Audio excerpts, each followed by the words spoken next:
And excuse me if I'm a Matlock fan. And Coochie. Gotcha.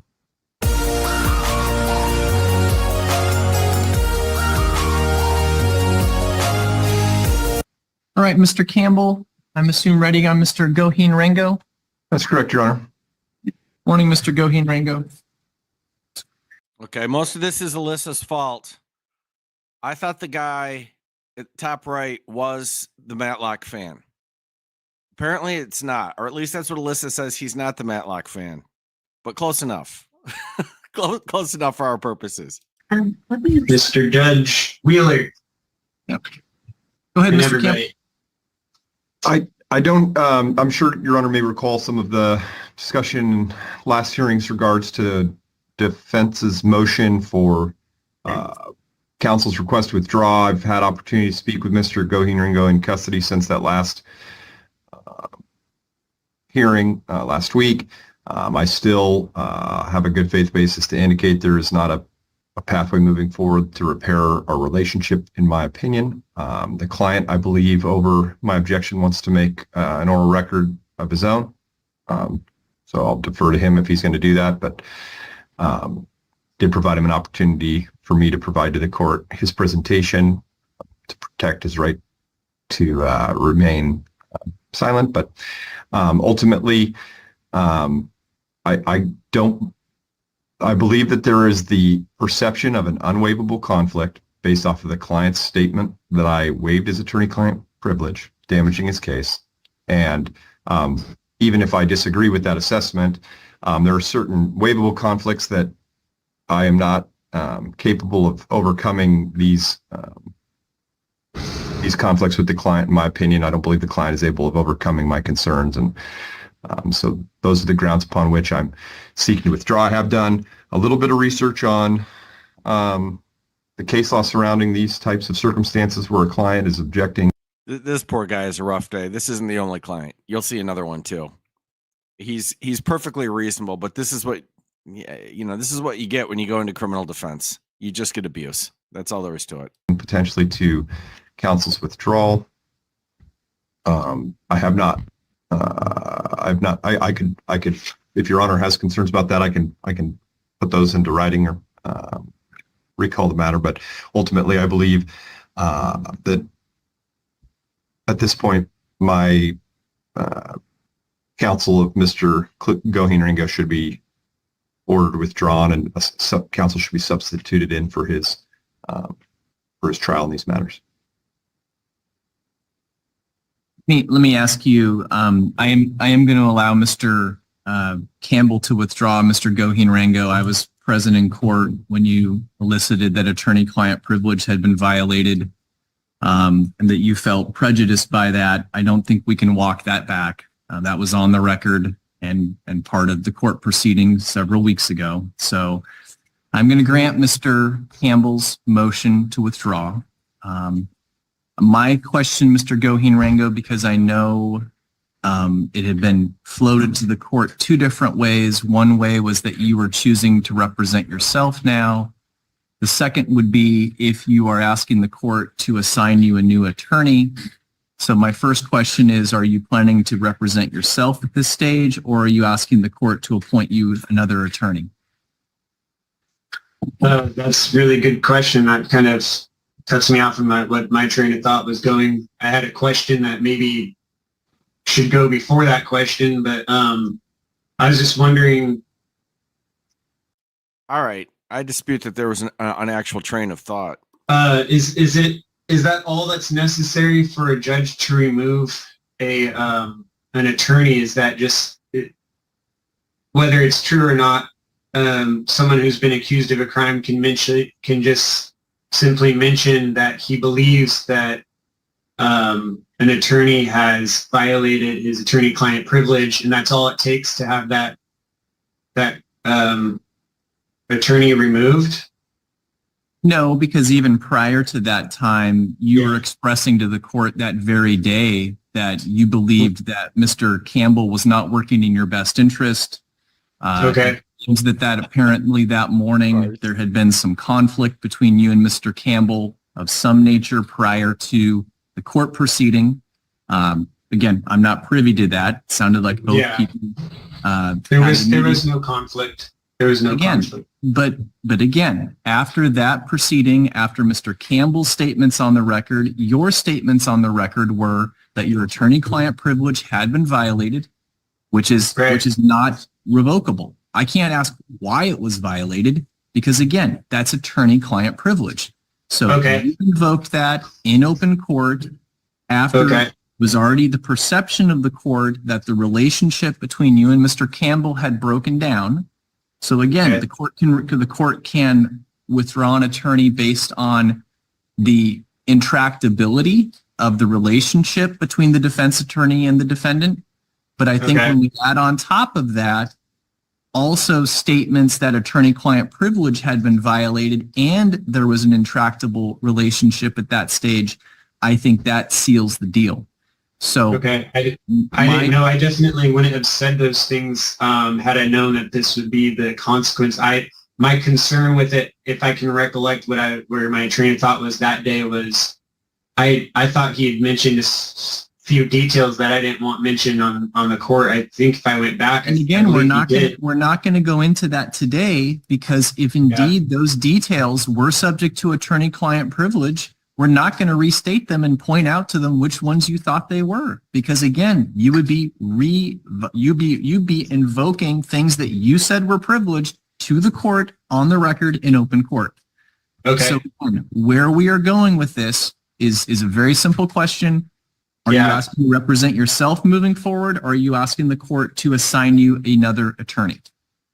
I think I would like to be assigned an attorney. Now, hold on. Actually, if I represent myself, will I have facilities to be able to do that while I'm in custody here, or can I be sent a packet on instruction how to do this? Because I don't know. Might be interested in that. The court cannot provide you materials in good conscience that are not already available at the Clark County Jail and what is provided there. That would be the court inserting itself into your defense, and the court is an impartial fact finder. The court's responsibility is not to assist people in self-representation. So Okay. the issue that this court has is there's a conflict with every existing attorney that this court has with you, or a conflict based on we don't have anyone left. So the court There's only is two. going to have to explore in the next week whether we can find an attorney in Clark County that will accept representation. I'm not going to Okay. go any further than that, but that's the status of the court. So I think we're going to Okay. have to set this matter over 1 week, and the court will have to reach out and determine if Yeah, that's judge's discretion pretty much everywhere. we can find counsel. Yes, Mr. Goheen. Is there there's a few attorneys that my mom's been supporting me throughout all this. She's been in contact with. Would it be possible to have them apply personally, or is it just only on the court's behalf to go seek one out? In other words, can one volunteer, one that we've been talking with, or? Would have to be a licensed attorney Of course, yeah. in the state of Washington that has some background in criminal defense. I'm certainly Okay. not to have a tax attorney in here trying to navigate a jury trial. Yeah. But if there is an attorney that you are aware of that is wanting to accept your defense or availability Yes, sir. in court, that's where we'll go. But Okay. So, and then they just have to show up, or on the Zoom or in person on the next setting. they would have to contact the court prior to the next setting. The court would have Oh. to vet whomever this is, vet Yeah. their availability, and so forth. So it can't be a surprise guest behind door number 3. It has to be someone who has contacted the court. We're going to see you again next Thursday in 7 days, and we'll see what we can do. Oh, good Lord. You have to enter an appearance, and no attorney's going to enter an appearance until they figure out how they're getting paid. Well, not no, but no reasonable attorney is going to do that. It's pretty simple stuff. Okay. And Your Honor, All right. Thank you, Your Honor. I just wanted to check our speed. And this is where I just got the free nugget. Just the free nugget that I put at the beginning of the stream. You'll see. I didn't make it up. I don't have the commencement right in front of me. I want to say is April 17th. Okay. So we are going to be 30 days elapsed. Great, Mr. okay. Goheen Rango is not being held on these matters. Let me look, though. I remember that the waiver, let's see.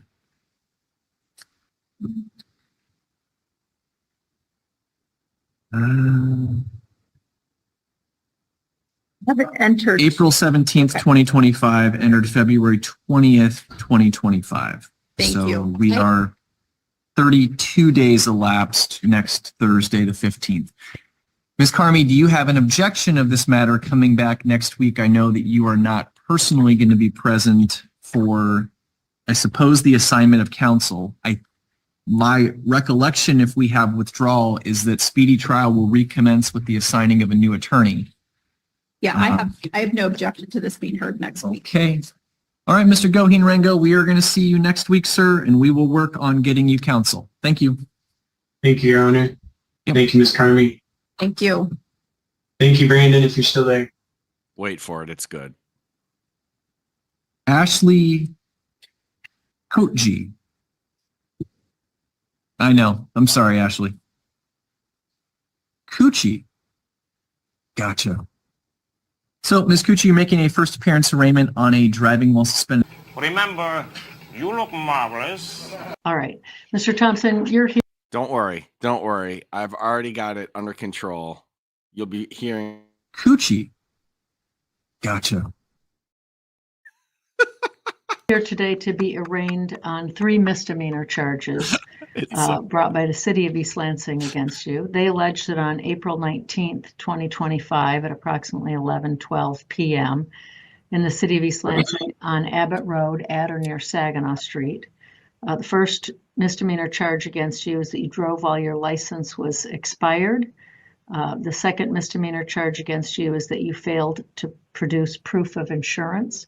And the third is that you engaged in disorderly conduct by obstructing, resisting, or hindering an officer. The driving with your license suspended is punishable by up to $325 in fines, up to 90 days in jail. The failure to produce proof of insurance is punishable by up to $225 and 90 days in jail. And the disorderly obstructing, resisting, or hindering an officer who you knew to be a police officer performing their duties is punishable by up to 93 days in jail, up to $500 in fines. You have the right to a lawyer.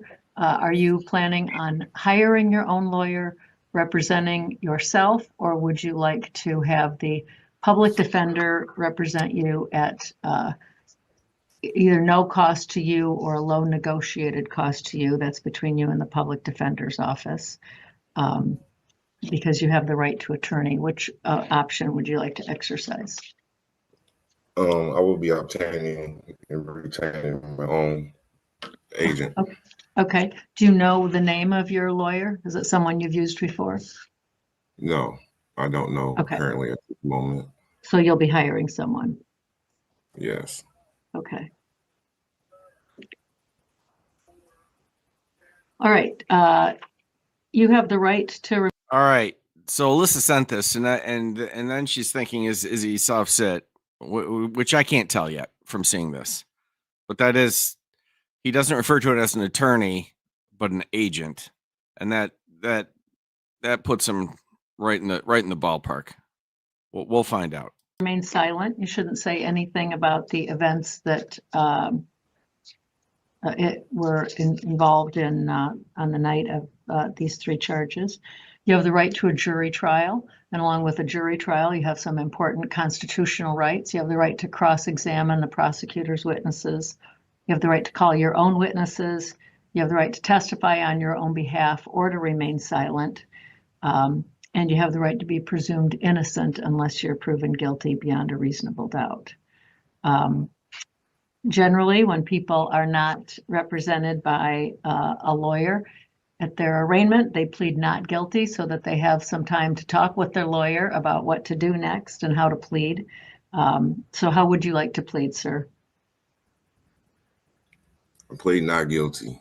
Okay. All right. We're going to set a pretrial conference for May 29th at 1 p.m. A final pretrial conference, if your case is not resolved at that first one, will be You July said May 20, excuse me, Your Honor. Yeah. You said May 29th at what time? 1 p.m. And then if the case isn't resolved at that first pretrial conference, a final pretrial conference will be July 14th at 1 p.m. And if you are taking this to a jury trial, which is your right to do, your jury selection will begin on July 15th at 1 p.m.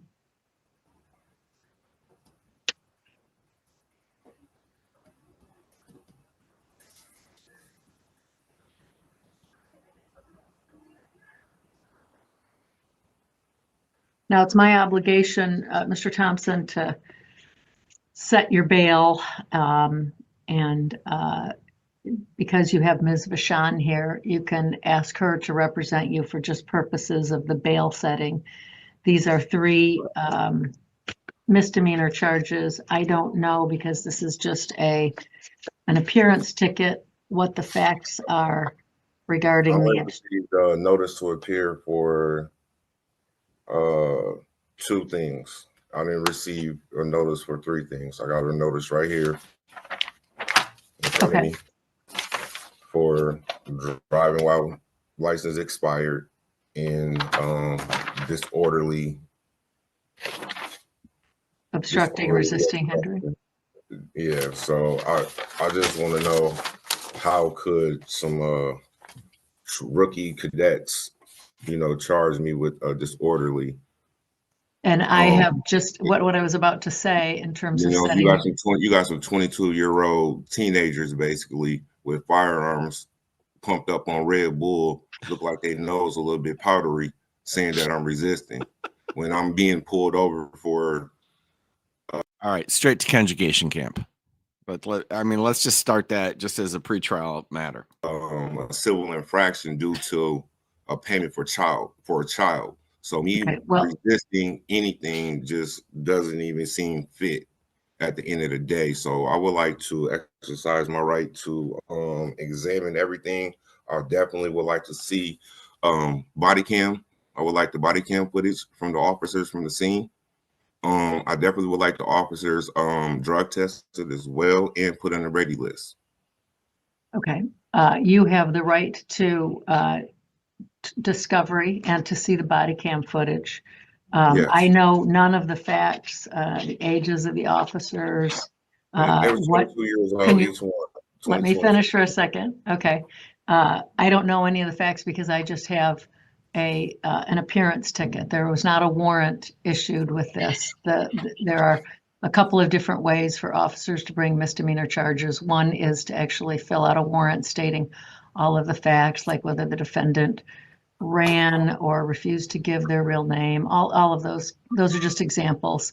And you shouldn't say anything about that night because this is being recorded and everything you say here today could be used against you at trial. But I only have an appearance ticket that says what the charges are. It doesn't give me any of the facts. So those are things you're going to want to explore with and through your attorney. And you can have your attorney make discovery requests through the city attorney, and they will turn over to you all of the body cam footage and the information that the police have. That's sort of part of the due process that you're entitled to. But you shouldn't talk about it here because this is recorded, and the prosecuting attorney can use anything you say here to cross-examine you. So it's now my obligation to set your bond. And when I'm setting your bond, I have to determine whether or not you are a flight risk or whether or not you're a danger to the public. You have Ms. Vachon here. I'm going to, because she's a public defender that's well known to this court and very competent, let her talk to the court about your bond. And specifically, Ms. Vachon, I'd like to know whether or not Mr. Thompson has any outstanding warrants for failure to appear in any other jurisdiction. Your Honor, Mr. Thompson declined to speak with me, so I do not have specific information to provide to the court. I would request a personal recognizance bond on his behalf, given that he appeared today as ordered. He seems committed to continuing to appear, and these are all misdemeanor offenses. Okay.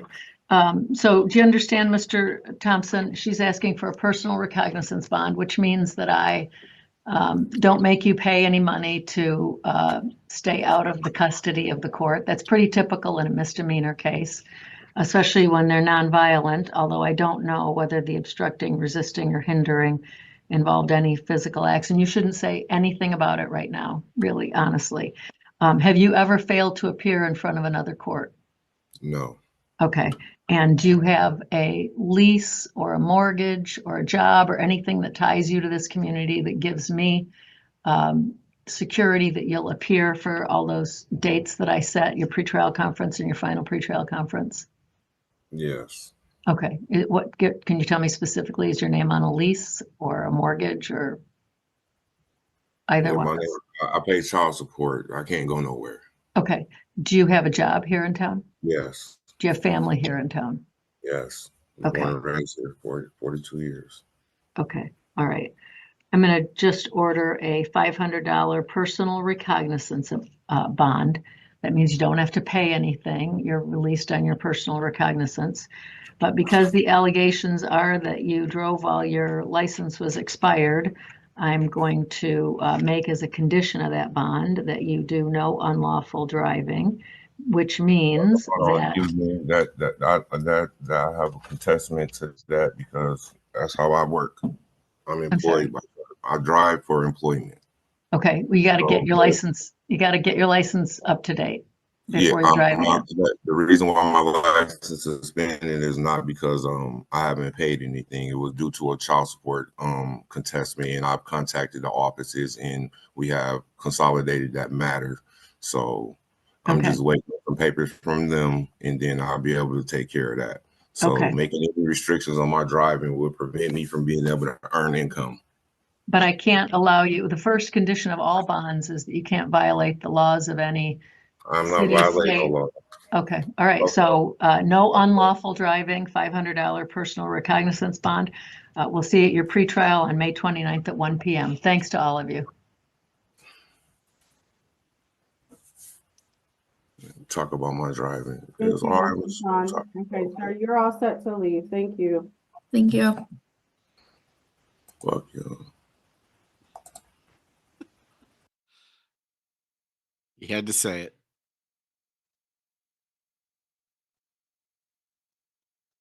The individual in the professional room, what is your name, please? What is your name? Michael Warner. Mr. Warner, okay. Mr. Bear is here, so let's go ahead and do that case. Okay, this was left in my Discord. I have to give a shout out to Court Uncut. This one was pretty fun. It's weird.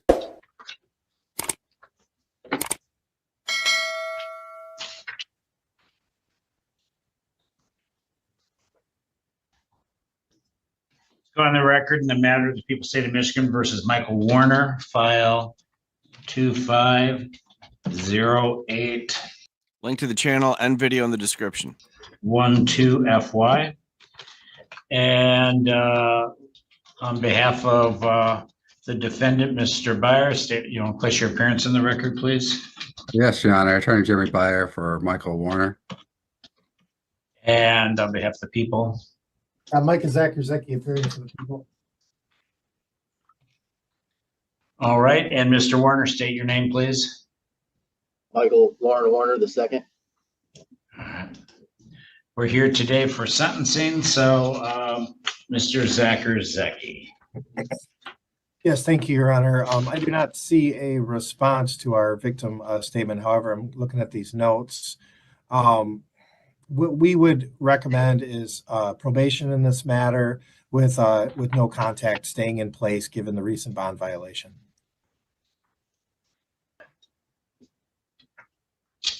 Mr. Byer? Yes, Your Honor. Mr. Warner has been accepted into Rectify Sober Living, which will help with his transition back into society. He does have a job waiting for him and housing options. The bond violation has been disciplined by the jail with 15 days in the hole. Also, with the bond revocations, he's got some time with credit served. He did want the court to know that he sought to become a trustee at the jail, but was not medically cleared.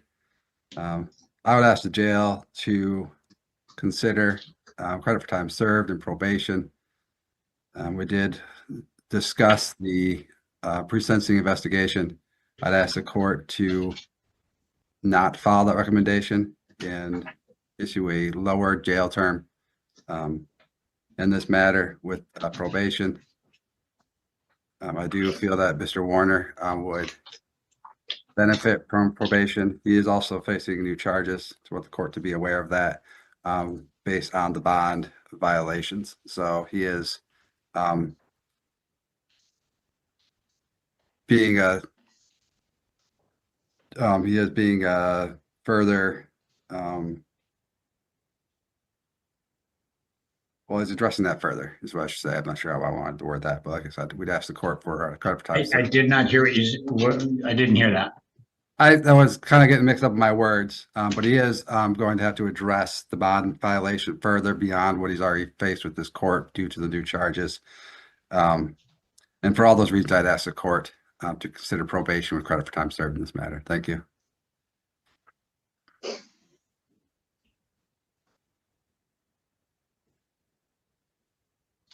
Mr. Warner, what do you have to say?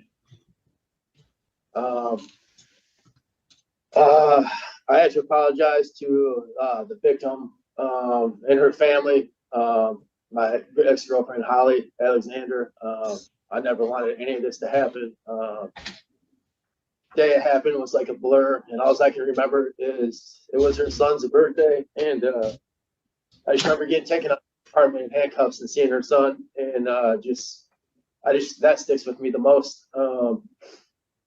I know I did wrong. I know violating the no contact order was wrong. I know I shouldn't have done it. I was just worried about my stuff. Didn't know what happened to it because my family wouldn't answer the phone.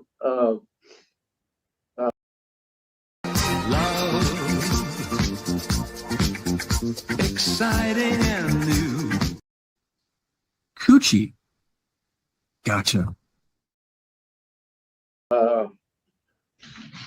I just apologize to the courts and everybody that has to spend their time this matter, and I know better, and I apologize for my actions. That's all.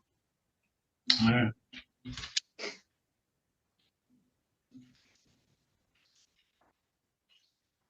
Mr. Zakurzeki, did you have any victim statements or anything? Your Honors, our last communication with the victim, we anticipated getting a statement. However, I do not see it as being received yet. And that last communication would have been on 4/1 of 25. And it's also my understanding from the chat in Zoom that the victim is currently in jail right now in Allegan County.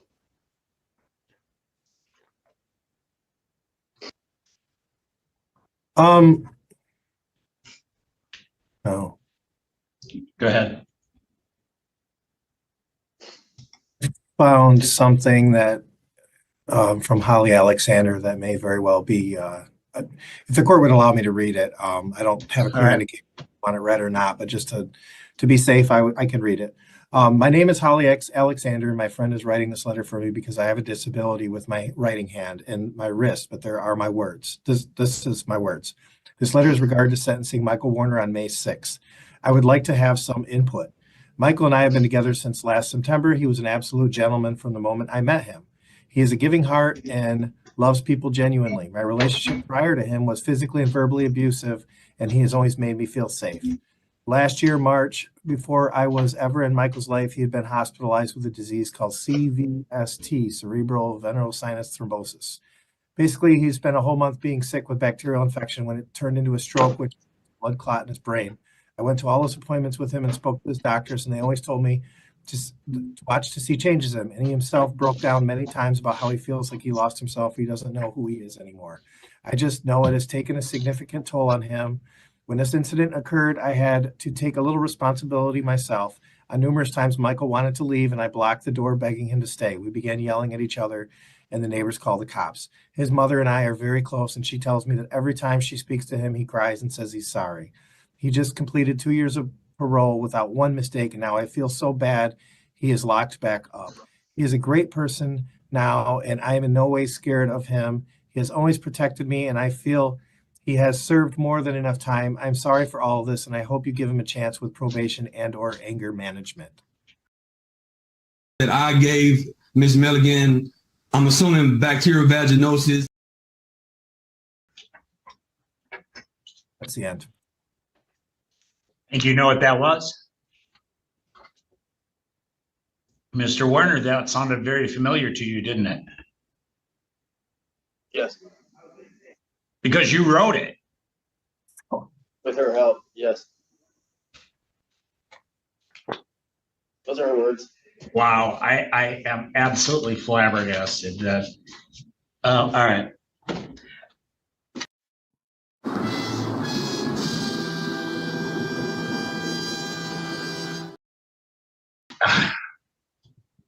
Yeah. All right, I'm going to sentence you to 1 year in jail.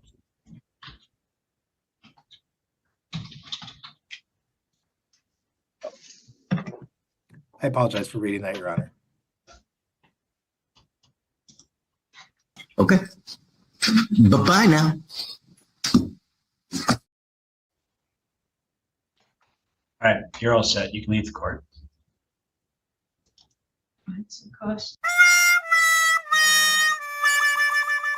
Yep. All right, Mr. Campbell, ready on Ms. Pickett-Kennick? Yes, Your Honor. All right. Yeah. Ms. Pickett-Kennick, can you hear the court, ma'am?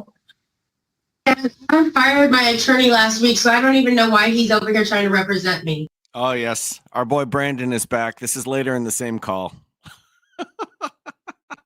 Anyone want to be an attorney? And that's why I have a warrant, is because he fails to understand that I fired him and asked for a continuance. Understood. His office is not representing me to the best of their ability, and that is why I fired him. Okay. Go ahead, Mr. Campbell. Meanwhile, like, I don't know, I'm not there, but I've seen this guy in a few calls. He strikes me as really sharp and perfectly reasonable in all of his interactions. In the limited things that I've seen, I haven't seen him say anything stupid or do anything out of line. Your Honor, the client is indicating that she would like to terminate my services. I have indicated to her that I think it's unlikely that Your Honor will rule on that motion until the 1077 evaluation is completed in this case. This matter was last in court on April 24th. The client made an appearance on April 25th in Superior Court and was sentenced on a Superior Court matter. So that is one factor I would note for the court's consideration. The client had an appearance the following week scheduled in our court. I'm not saying she didn't appear, but a warrant was issued. Now she makes her way before Your Honor. I believe Mr. Schoonover has indicated that she is amenable to potentially out of custody restoration. But we need to get an evaluation completed. I think. Your Honor, I spoke with Brian the day I left custody, and I actually had an appointment, then got arrested. So my attorney is not doing his job at all. He's sitting there fumbling with his words. haven't received further information from Mr. Schoonover. What she's saying may be completely accurate, that she had a future appointment for an out of custody evaluation. Those usually take some months, Judge. So I'm not sure. Your Honor, Mr. Yes. Campbell needs to actually change his website because he doesn't help victims, he causes victims. And I really would like him off my case because back in October of last year, he gave me paperwork on Ma'am, the I wouldn't trespass. recommend speaking on the docket any I further. recommend you stop speaking for me because you're not helping my case. Your Honor, back in October of last year, Mr. Campbell handed me paperwork on the trespass. It is a business trespass, not my son's address. This all could have been resolved back in October of last year. So Ms. Pickett-Kennick, do you know the next steps in regards to the out of custody evaluation then? Yes, I have. I talked to Brian's my son. I talked to Brian the day that I got released. Your Honor, the things that are going on out here in custody are just, it's guerrilla warfare, and I'm not playing anymore. It's not. Anyways, I just have to pick up the phone, call Brian, and he's going to do it. He came in and did a competency. Guerrilla warfare. I mean, I haven't heard that phrase since the 70s. That's wild. To see if I was competent the day I got released. And I just have to call him and make the appointment. It's not going to take months. It's only going to take days for me to get in there. And I also have wraparound services to get into housing through CMAR. All that has been set up. If everything would stop being meddling with, I could actually get my life on track. Your Honor, I am trying, but there's guerrilla warfare going on out here with these patriots, and I'm not playing. I have mental problems. I have anxiety, PTSD, and bipolar, yes, and they're all being treated and have been for quite some time. I went through EMDR 3 times. I went through counseling 3 years. I am sound mind and cognitive. I just need people to let me do me and let me get with everything that has been put in place to actually get my life in place. Your Honor. I just need people to let me do me. I really like that. And I really want Campbell off of my case. He is not. Go look at his website. That is so not even. That's not right. You're causing victims, Brandon. You're causing victims. Ms. Pickett-Kennick, we are going to release you on your hold today. We are going to schedule a future To his credit, Mr. Campbell is trying to suppress a laugh. court date for you, ma'am, on June 26th, 2025 at 10 a.m. We're going to get you some paperwork in regards to that court date over at the jail. I did sign off on the competency evaluation order, so hopefully we get that taken care of. It sounds like you know the next steps on that. And Yes, Your Honor, I do. Thank you, ma'am. Thank you, If Your I could Honor. just briefly give the client some information. Ms. Pickett-Kennick, stay in contact with Brian Schoonover. He is not the Talk to me. evaluator. Do not talk to me, Brian. It may be beneficial for the client to get new counsel, Your Honor. She has to be able to participate and communicate with counsel in order to be able to facilitate the evaluation, because the out-of-custody evaluator will email myself and possibly Brian Schoonover, and then Ms. Pickett-Kennick would need to cooperate with counsel in scheduling that evaluation. And so I don't know what to say. I don't either. Ms. Pickett-Kennick, can you at least work with Mr. Campbell to get the evaluation scheduled, ma'am? Yes, I can work with him to at least do that, Your Honor. I can at least do that. Or his secretary, yes, Your Honor, I can. Okay, let's just leave it at that for now. And if we still have conflict after the evaluation, we can then get you a new attorney. Okay, ma'am? All right, thank you so much, Your Honor. Thank you. Into the mouth. Nice. All right. Next case is Field versus Reindeer Remodeling and Willie Pittman. All right. So Mr. Samuel Fields and Mr. Fields, you're still muted. Okay, this is Alyssa's fault also. She didn't really talk it up, but she sent it to me. I haven't had a chance to watch it. Let's give it a try. Let's see if it goes anywhere. And Mr. Pittman. Yes. Yes, ma'am. All right, so, I'm here. Mr. Pittman, let me understand. Reindeer Remodeling is your company? It was. It's no longer in it's no longer active? No longer active. Okay, so it's Fields versus Pittman at this point. Mr. Fields, tell me why you're here, sir. Raise your right hand for me. You solemnly swear or affirm any testimony you give in this matter will be true. I do.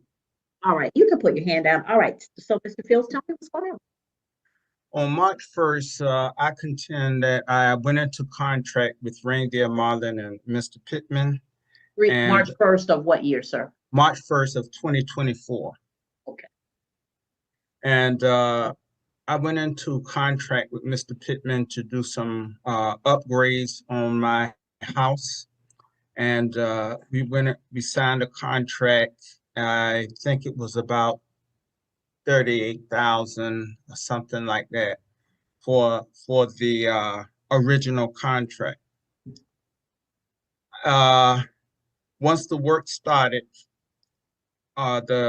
he was supposed to remove. Let me ask you a couple questions. Yes, ma'am. One, did you okay, so when you said you entered into a contract, let's talk first about what the scope of the work was. What was it that Mr. Pittman's company or Mr. Pittman himself was supposed to do at your house? They were supposed to remove the walls. Interior? Interior walls. Okay. How many? The interior walls included the walls in the kitchen and in the living room and in the formal dining room. So and you it's were like basically eating kitchen. trying to open it up into an open plan. Yes, ma'am. Okay. They were supposed to have create a laundry room. Mm-hmm. They were supposed to create a bathroom. Mm-hmm. All on the same level? All on the same level. Okay. And on another level, they were supposed to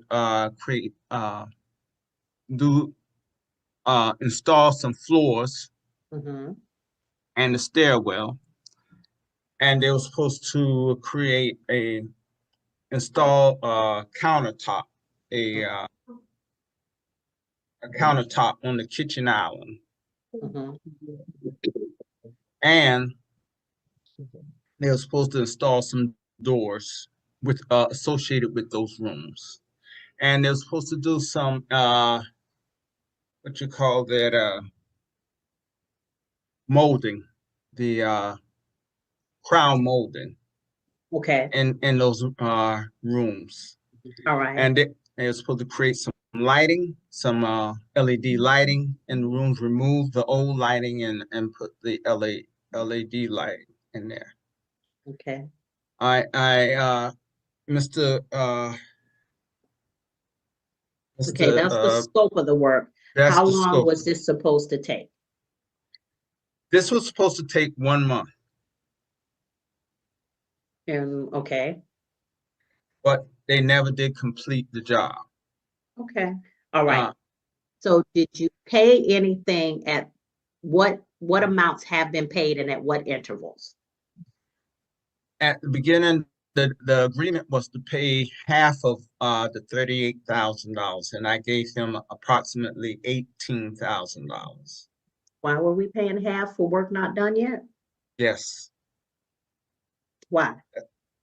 Because that's what I agreed. He said he needed the money to start. And so I gave him the $18,000. Look at my face, Mr. Fields. I see. Look at my face. Yeah. I went into trust mode. And look at those I eyes. gave him $18,000. Of course, the judge is completely right, but the eyes are fantastic. And then shortly after that, he came back and said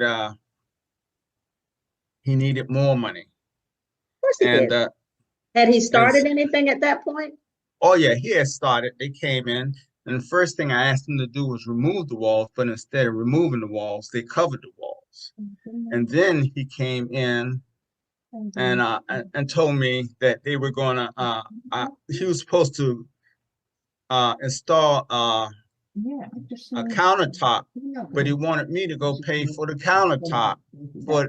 And so I had to go to Home Depot and get all that done myself. But that was supposed to be Hold on on, his. Mr. Fields. Ms. Goldberg, Yes, ma'am. if you're gonna talk, or if somebody else is talking, could you step out of the room? Are you talking or is it the lady behind you? It's lady behind me, baby. Lady All behind right. me. Is she on a video court? And it's turning the screen around. Is Miss Janice in there? Okay. We all in the same room. I got you. But I'm Yes, wondering if behind the me. other lady is on, who else is in the same She's room? just ready We're all in the same room. Yeah, that's the problem. That much I know. off of, That's behind me. yeah. Okay. So it's his computer that you're hearing her voice on. I got that. Is this other lady on this, is she in for me or for some other judge? She's on the random call. Okay, ma'am, in the flowered dress? Right here. Okay, if you're gonna be on a call, can you step out for me while I'm trying to hear them? Hold on, please.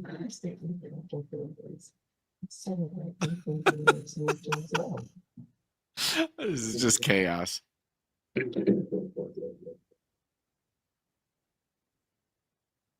All right, go ahead, Mr. Field. So you paid $18,000. So how much of this $18,000? So when somebody says, I need half to start, one would assume that materials, that's a purchase of materials to get started.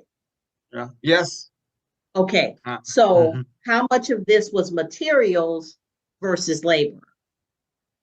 I don't know. I assumed all of it was for materials. I gave him the Did money. he give you a breakdown of what the materials would cost to get started? Like, so he's saying, you're asking him for all of these things. I'll ask him for all those things. And he gave me a contract. We know what sheetrock costs. We can price sheetrock. We can price the Corian quartz or whatever that you're choosing for the tabletops.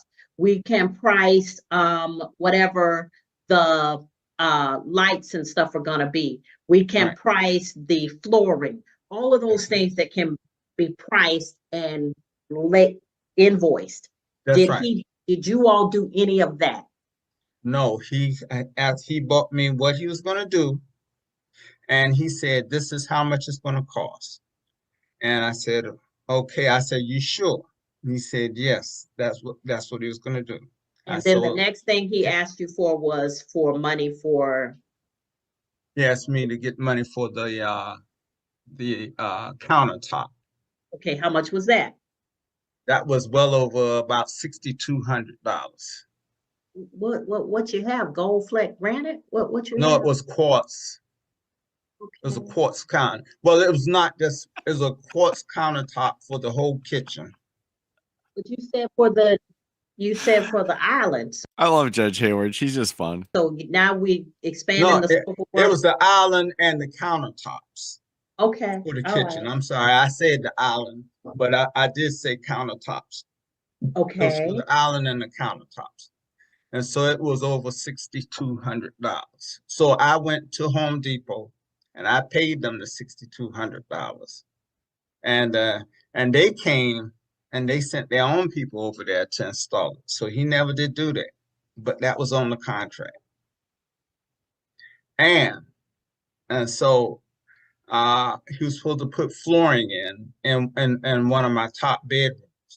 Well, he put the flooring in, but then I told him everything needed to have the LVP flooring. I can't hear you.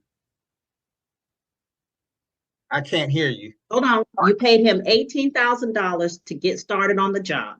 Right. Then you went to Home Depot and paid $6,200 for a quartz countertop. Right. But Home Depot did that part of the job. And you paid them separately. Yeah, I paid them separately. Okay, so that's part of the scope of work that he did not do and was not. He did not do that, right. Okay, so what was the next thing that happened? The next thing, he covered the wall, but I wanted them to remove the walls. When I said I wanted them to take the walls out and put it and take it completely out and put another wall in there. Instead, he covered the wall. Mr. Fields, where's the written document where y'all went over this and wrote it down? He has a contract. Mr. Fields, you paying the money, but you don't have a copy of the contract? I did have a copy of the contract, but I couldn't find it. And I gave him yeah, that's my fault. I could not look. I got other parts of the contract because he did what he called he wanted to do more work. Okay, So let me ask you this. Was this a property that you lived in, or was this an investment property? It's a property I lived in.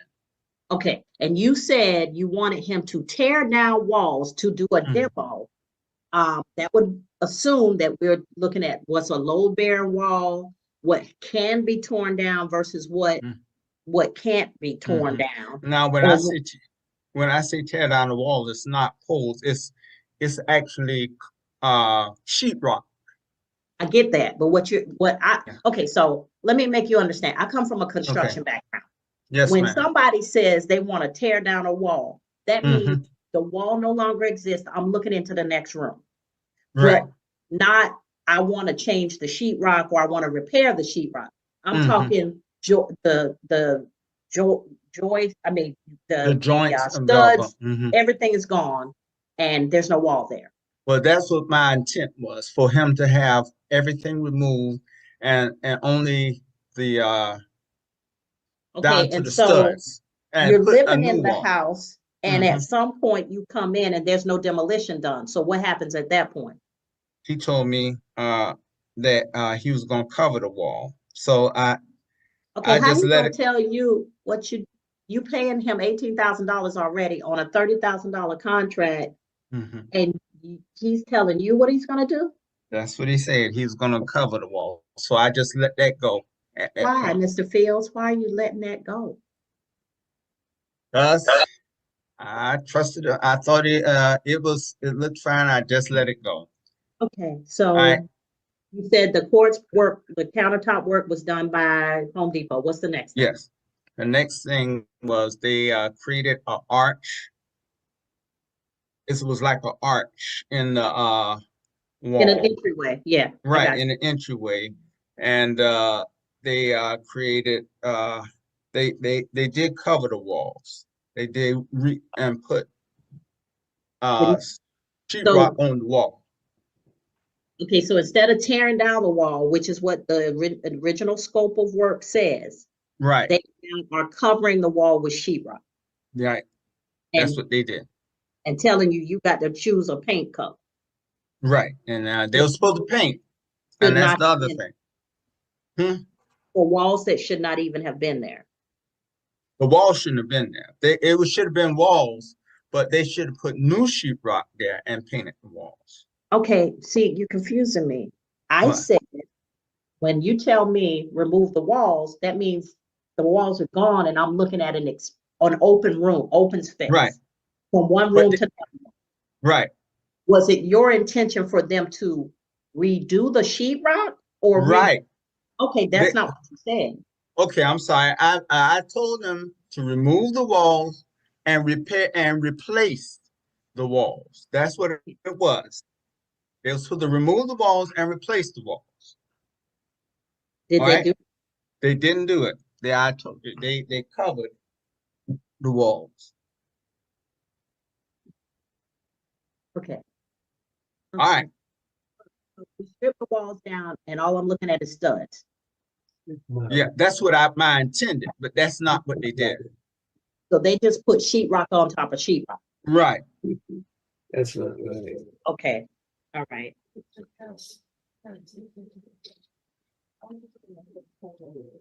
Okay, Ms. Goldburn, I can hear you, and I shouldn't be able to. This is not Can you your. hear me? Can you hear me? Yes, I hear you, Mr. Pittman, but Ms. Goldburn, this isn't her hearing yet, unless I'm mistaken, so I shouldn't hear her. Who else is talking in the room? Oh, that back there. He had said something underneath. He had said something underneath his breath like that. Okay, let's not do that. All right. So, so sheetrock on top of sheetrock instead of replacing. Right. Okay, what's next? All right. Next thing they were supposed to do was, they were supposed to create a bathroom and a laundry room. Okay. Neither one of those were completed. They're supposed to install a stove that I went and purchased. Okay, when you say create a bathroom, let's stop right there. You said, so for me, when you say, because this is the problem we had before, you said take away the walls, but you didn't explain you wanted them recovered. Replace. So, Yeah. so Yeah. walk through I this. got it. All right. Let me explain to you about this part. Now hold on. You said you wanted a bathroom. What area of the house are we talking about? It's a hallway, and it was one big room at first. So it was you one wanted big that room. So I wanted those, subdivided right, and then into a bathroom and a laundry room. That's correct. That's Okay. correct. Was it already piped? Was the plumbing already there? The plumbing was there, but it had to be moved. Okay. So And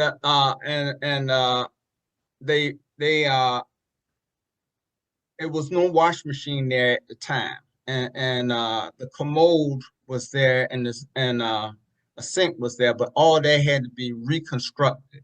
okay. So you want them to demo that, and you have now said make this 2 rooms, one a That's right. bathroom and one a laundry room. Right. Okay. And right What next to it, they made it was the pantry, and they made the pantry a little smaller, and that was intentional. Okay. Now tell me what happened. What is the state of the bathroom that should have been constructed? It was never completed. What? The commode was moved, the sink was moved, but it was never reinstalled.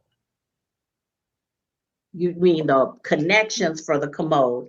No, were the moved. actual commode was moved, and the actual sink was moved, but it was never, the plumbing was never put in the right place for it to be installed. Now I have pictures to show that. And also it was the plumbing for the laundry room was not completed. Okay. Okay, All I right. feel bad So for this guy. that job is still He seems like a really nice, earnest guy, and he's getting screwed, and I just feel bad for him. like that. It's not like that now because I went and hired somebody else to do it. Okay. All right. But you have pictures of how it was left. Right. Okay. And what was the time frame? So you said all of this was supposed All to of take. this was supposed to be done in 4 weeks. That's what she told me. All right. And so at the end of 4 weeks, your bathroom was left undone. Your laundry room was not functional. Laundry room was functional, and we didn't have they had taken the cabinets off, but the cabinets were in the garage, and they never were put back up.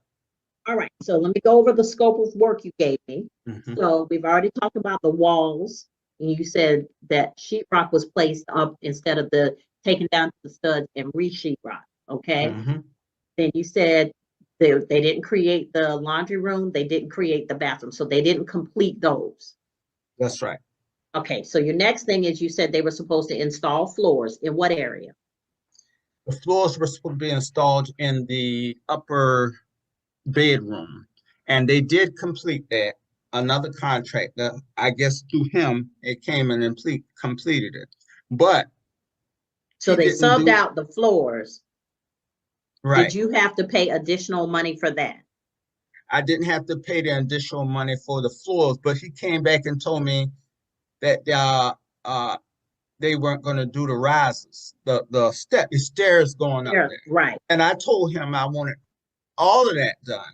Okay. And then he came back and told me that he needed more money to have the stairs done, because I said, well, I told you I wanted everything done. And he said, well, you know, he didn't think I needed it. He came and told me, he said, well, I know you said you wanted all of it, but I didn't think to do it. And I said, well, what do you think all mean? I mean everything. Okay, so Yeah, it's better if this is written out in the contract. That's why you have contracts.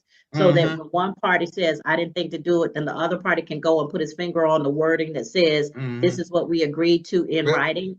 Yeah, if he's got a contract, it's the contract. Yeah, I guarantee you he's got it. He should have if he had a business. So he failed to do the stairs like you agreed. So you say, well, the stairs was done, but I had to pay extra for that.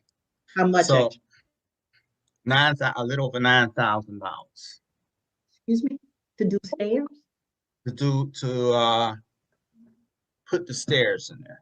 To cover the stair for materials and labor. Okay, let me ask you this, because this is where we get into the weeds.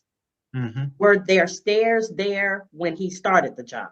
Yeah, the stairs were there, but they were carpeted. Hold on. So he didn't have to create stairs. He just had to remove carpet and put flooring down. That's right. And you paid $9,000 for that. That's what I did. Mr. Fields, did you talk to anybody else and ask them, is any of this reasonable? No, because I trusted him. I just moved into the area, and he said he could do it. I trusted. You didn't do no comparison shopping. No. You just picked Mr. Pittman and said stairs, and because the reason I'm asking is my husband did our stairs, and I know it did none of that. Even the materials didn't even come no close to no $9,000. I just like I'm about to send him over to your house if you need more work done because he got some time on his hands. If you pay him like that. But that's what I did. Okay, so that's not so that's $9,000 in addition to the $18,000 you gave him to start. That's right. Okay, what was next? Well, they were supposed to do the lighting, and they did do the lighting. They did do some of the lighting, except for in the laundry room and in the bathroom. And they were supposed to paint. They later painted. I think they contracted somebody to come paint it, but they wanted me to pay another $3,000 for that. So the person came and paid, and I paid the $3,000 for that. Wait, you paid? Okay, hold on. So you paid. So you understand what scope of work means? Like when you contract with somebody and you say to them, "This is what I'm paying you to do." And this is how much I'm gonna pay you to do it. And then every time you turn around, you're paying an additional person to do what you already paid. Why? Yep. Why you keep doing that? I can't answer that, but I did.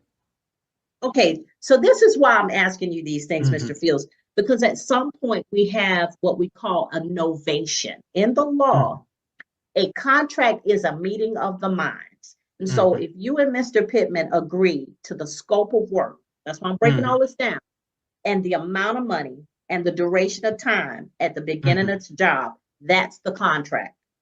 When you start agreeing to variations in the contract, that beginning thing is no longer the contract because you're agreeing to it. So you're agreeing to novations. If he says, I'm gonna need $9,000 more to finish your stairs, to do the stairs.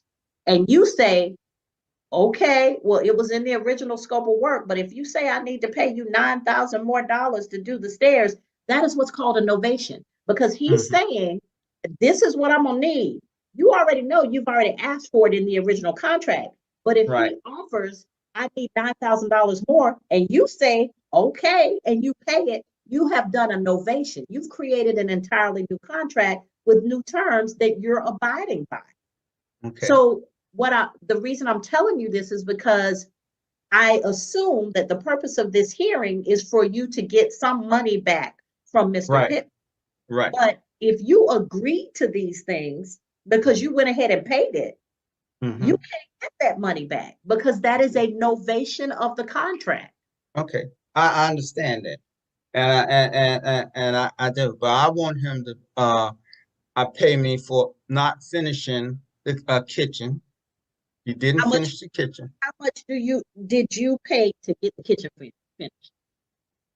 I paid in all I gave him a little over $56,000. $56,000. Mr. Fields, you have a wife? Yes. Did you talk to her about any of this? Because when it comes to spending money, we talk about stuff. We like, you sure? You sure you don't want to ask anybody else? She didn't say any of that? Yep. She did. She did. And you told her, baby, I'm the man. I know what I'm doing. No, I told Mr. Pittman, he knows he's put me in a hard spot. And he knows it. No, sir. You're not gonna blame Mr. Pittman for that. I know, but that's why I didn't bring it up. In your pocket. Uh-huh. Okay, tell me again, because a lot of this stuff you've agreed to. You've done novations on the Home Depot. When you paid Home Depot, the materials and the labor, that was a novation. Okay. And you paid for the stairs separately. That was a novation. When you paid the painters $3,000, that was a novation. So you agreed to pay Mr. Pittman extra money. It's like every time Mr. Pittman came and put his hand out, you put money in it. I'm about to go get my HVAC. You need HVAC? Yeah. I'm about to go get my certification I can do sheetrock. I know how to mud it and everything. You need anything else done? Because if you pay it like this, that's an issue. So, okay. So now the things that you had to pay to have finished that were still part of the original contract. Right.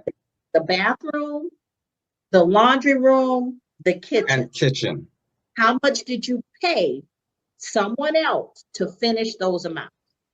I paid them a total of $25,000. So in addition to putting $54,000 in Mr. Pittman's pocket, you then also paid an additional $25,000. You could have bought a house for this. $25,000. I gave him $25,000, This hurts. and that okay, was. Who did you have finish the work? I had two contractors. One was a past construction company, and the other one was what's the name of it? Max Construction Company. And they came in and they finished the work on the crown molding, and they completed. It was something else he was supposed to do. He was supposed to do the fireplace. I'm sorry, he's supposed to finish the fireplace on there. So they took the fireplace out, but they never did put the fireplace back. So the fireplace was left undone. And so that was another thing they didn't do. Okay. And so the fireplace, the kitchen, where they're supposed to put the stove and the dishwasher and all that, none of that was completed. Okay. Do you the have laundry room? I'm sorry. The laundry room. I was just going to ask if you have invoices from the other companies that you paid to get the work done that should have been done under Mr. Pittman. I do. I don't have it with me now, but I Okay, do have that. Why would you come to trial and not have the? Because I didn't know that they were that they would be a factor in it. But I do have. Fields, this is a trial. You're asking me to award you money that you paid because you're saying that the work wasn't done and you had to have somebody else do it. What did you think I would be asking you for? You don't have your contract with Mr. Pittman. You don't have the invoices or paid amounts that you paid to other contractors to finish the amounts. How you come to court and it's your case to present and you don't have any evidence?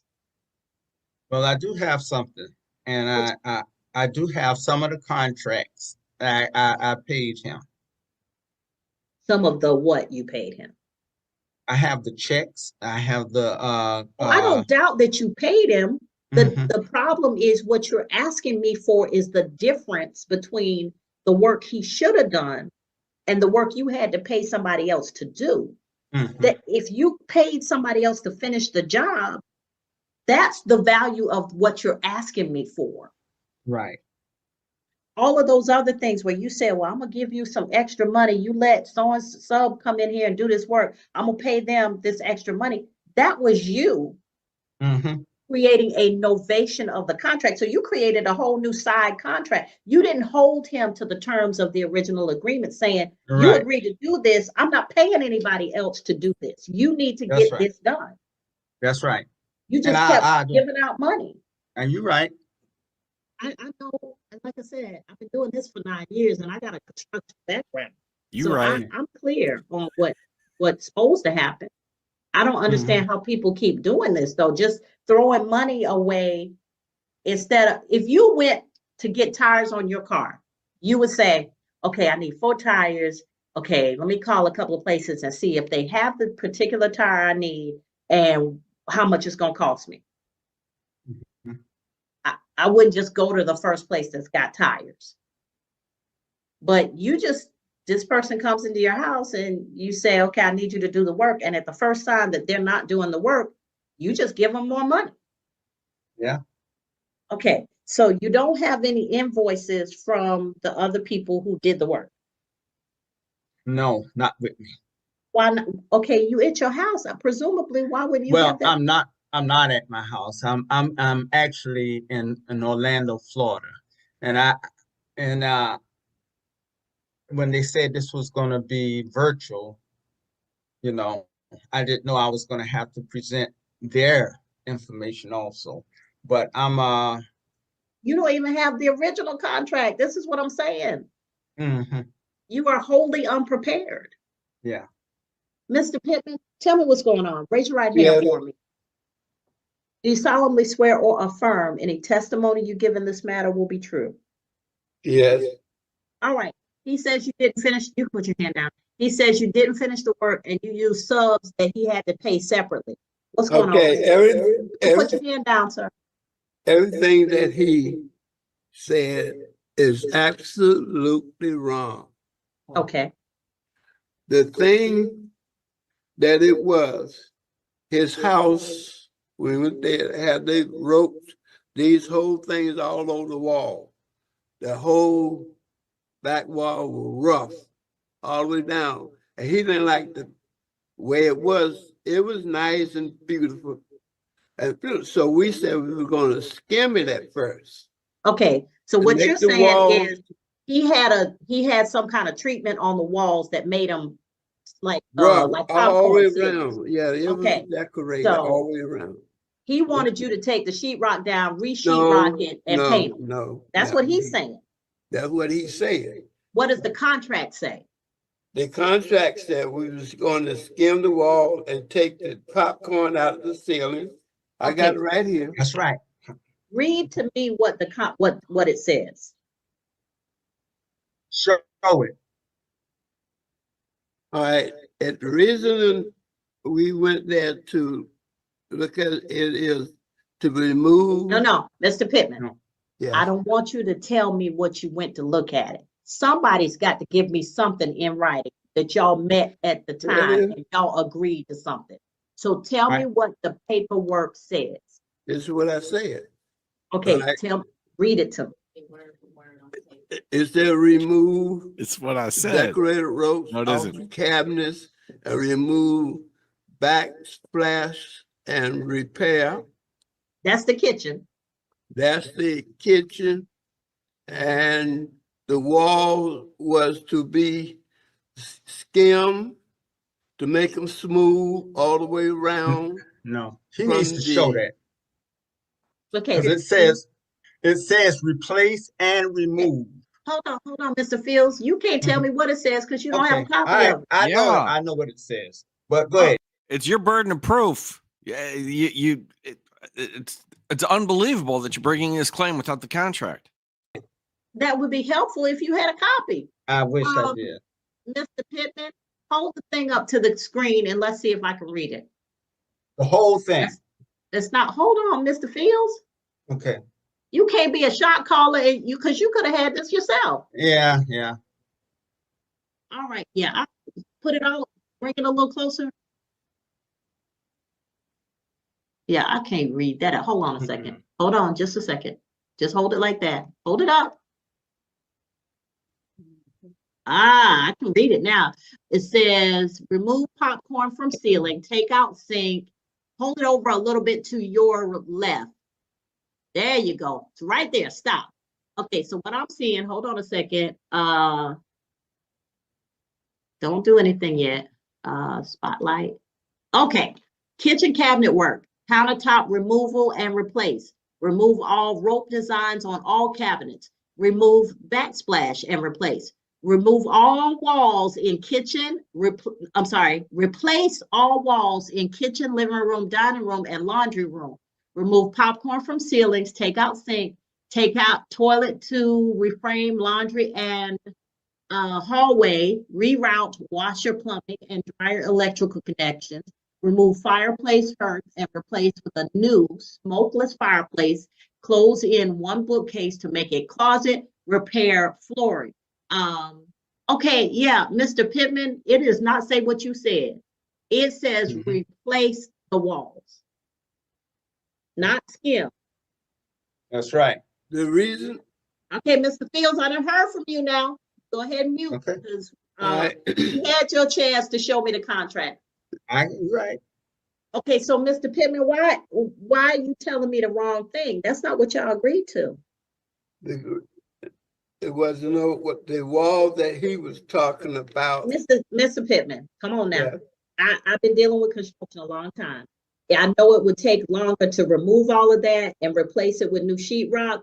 You decided you were just gonna scrape it off and or sheetrock over it. That's not what the contract says, though. It says replace the walls. This is one wall that's in the kitchen. No, it said no. What you read was what he said about how many walls. So it said replace the walls, and it said replace the walls in kitchen, living room, dining room. That's on the contract, sir. So tell me why it wasn't done.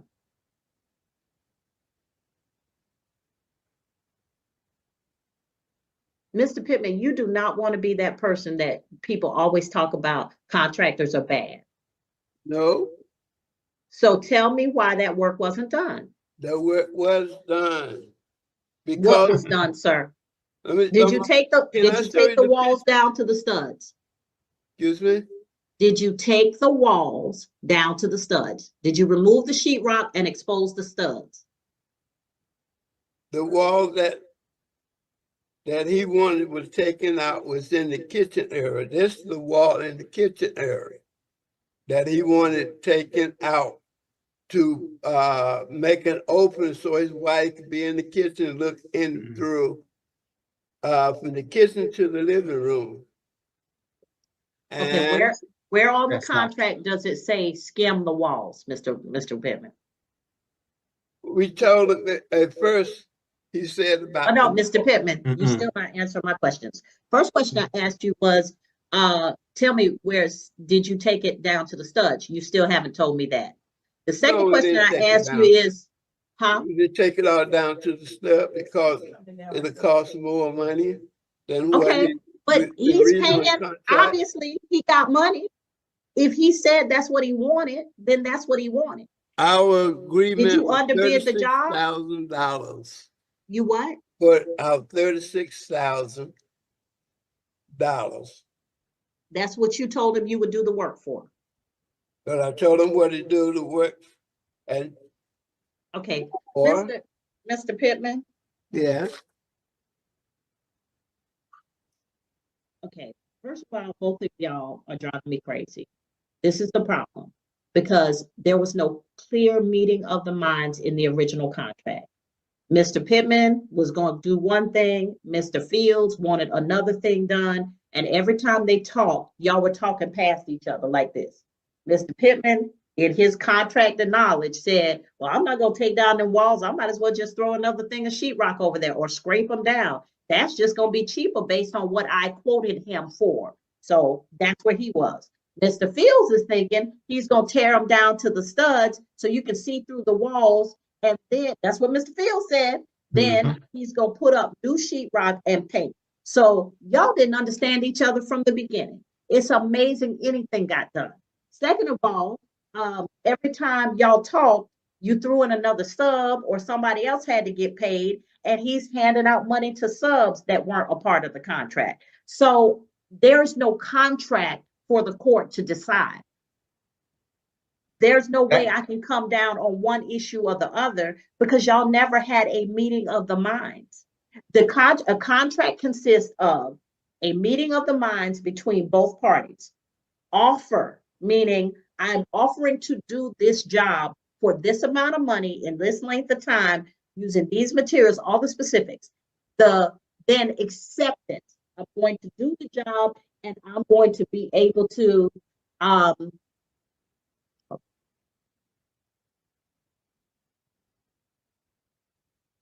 Hello? I can't hear. We've lost some type of connection. I can't hear. Okay, so This is so painful. y'all never had, in order for me to decide on a contract, if somebody breached a contract, there actually has to be a contract.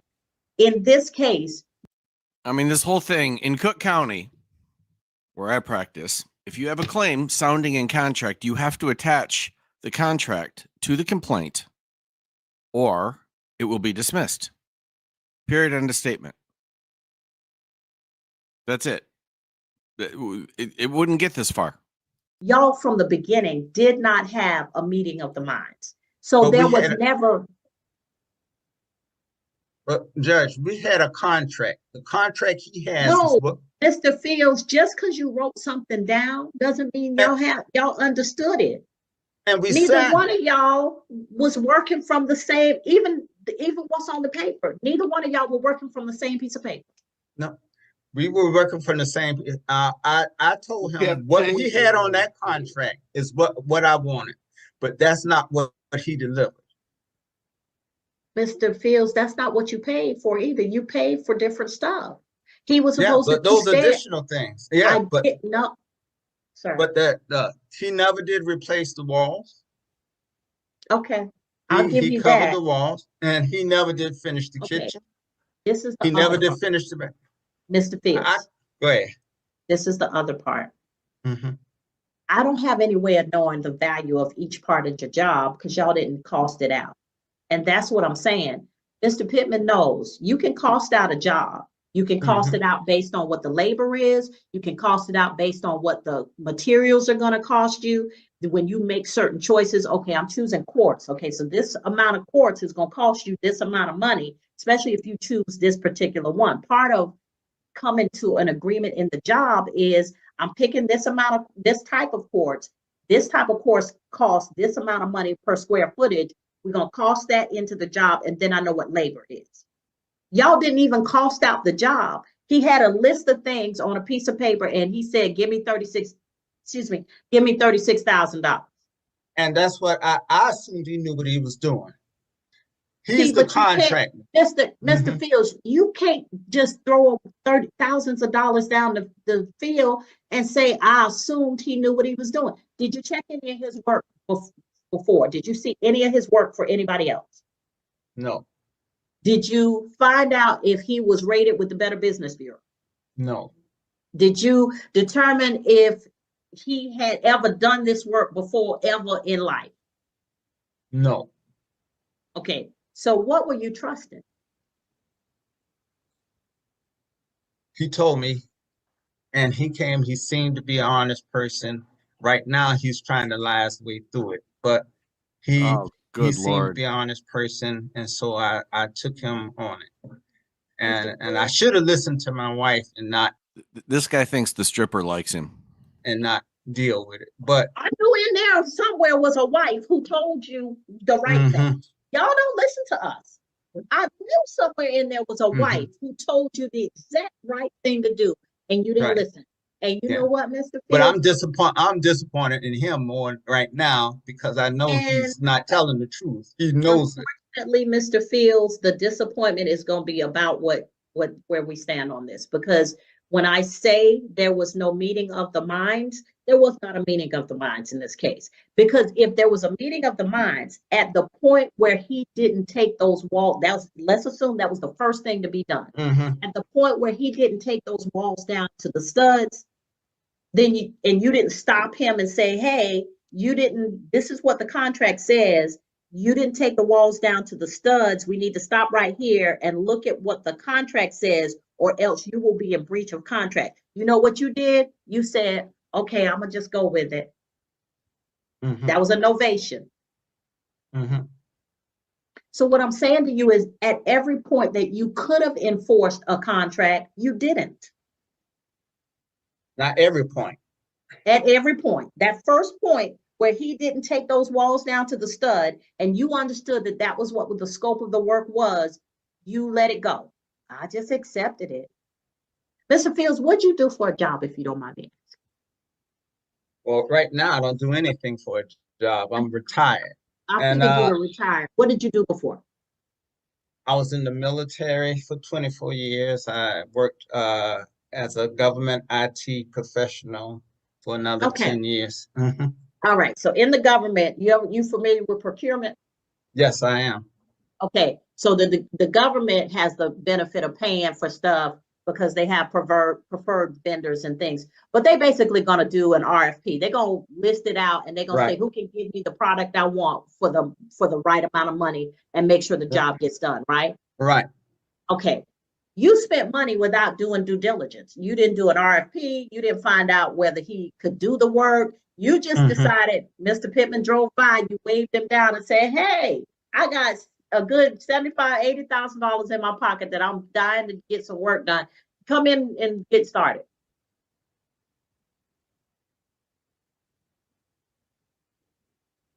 I don't have a contract from which I can make a determination because all of the terms are uncertain. Y'all never got clear on terms. You never agreed fully on the scope of the work. You never agreed fully on what would be paid, when would be paid, what would be done. Time. I'm gonna do all of these things in 4 weeks instead of, okay, the walls are gonna be done in a week. I'm gonna do demolition by the 3rd day, on the 5th day. All of those specifics that a contract requires, y'all don't have any of them. And then every time he would have breached some portion of what y'all did have, you let it go and said, okay, I'm okay with it. And I'm gonna keep paying you money. I'm gonna pay you more money. So at this point, the court cannot rule in your favor because there was no contract. There was no meeting of the minds as to the terms and conditions between the two of you for the work that was supposed to be done. So at this point, I find in favor of the defendant, Mr. Pittman, not because he did it right or because he didn't breach. It was because there was no contract to breach. Y'all were never on the same page. I just know he's okay. Hold on, but Mr. Pittman, you've been working a long time, and if you've been working in this field, you know that this was not reflective of what you should be doing. You know better. My grandfather was one of the best general contractors I've ever seen. And when I tell you, there's still houses standing where people proudly display his work. It's all about your name and reputation, sir. Understand? It is all about your name and reputation. Oh man, he's getting the grandpappy speech and full disappointment here. All right, so at this case, at this not even time, the disputing court finds in favor of the defendant because there was no contract for which a meeting of the minds ever occurred. So there's nothing for the court to decide on. All right. Okay. And Mr. Fields, please next time do some comparison shopping and listen to your wife. I just know I want him to know he's a bona fide liar. And okay. He knows it. Well, I'm sure he got out of it what he needed. Bona fide liar. Unfortunately, that was. I might need one of those along with my a-hole status t-shirt. You know, if I did this every day, I'd have 5,000 t-shirts. To your detriment. But one thing I want to point out is, and this is for everybody, when you make a bargain, make sure you're clear on the terms of the bargain, because nobody can take advantage of you unless you let them. Mr. Pittman could ask you for additional funds, but you paid him. And you never said, nope, not going to do it. No other dime is coming out of my pocket until you do what you said you should have done. You could have stopped at any point, Mr. Fields, but you kept throwing money at the problem. I did, and they stopped coming. So I stopped coming to work. Then And you he saw knows that. He knows that. And I did. Okay, I but you did it after you were $54,000 to the Right. in on a allegedly $36,000 contract. Okay, so that's what I'm saying to you is the courts can't fix everything. There has to be something for us to fix. All right? Okay. Okay. Your Honor. Thank you very much. Oh, that was brutal. What are you doing to me, Alyssa? I felt bad. The ruling was right. That you know, God, an attorney could have put this whole thing to bed in about 10 seconds. Either you show up with the contract and enter it into evidence, or none of this other stuff matters. I don't necessarily agree with the judge's complete analysis. And when I say necessarily, I don't know if a contract was ever formed or not, because all I saw was a blurry bit of one page. So I don't know if a contract exists. But what I do know, and why I agree with her, is that no contract was entered into evidence. So now the rest of his theory of recovery is you breached a contract. I gave you money, you didn't do the stuff. He can't show the breach because he doesn't have a contract to show that it was breached. Done. It's that simple. Oh my God. Oh my God, I'm talking about contracts. I never thought it would come to this. I apologize. This will never happen again. Thanks for coming out. I'll see y'all soon.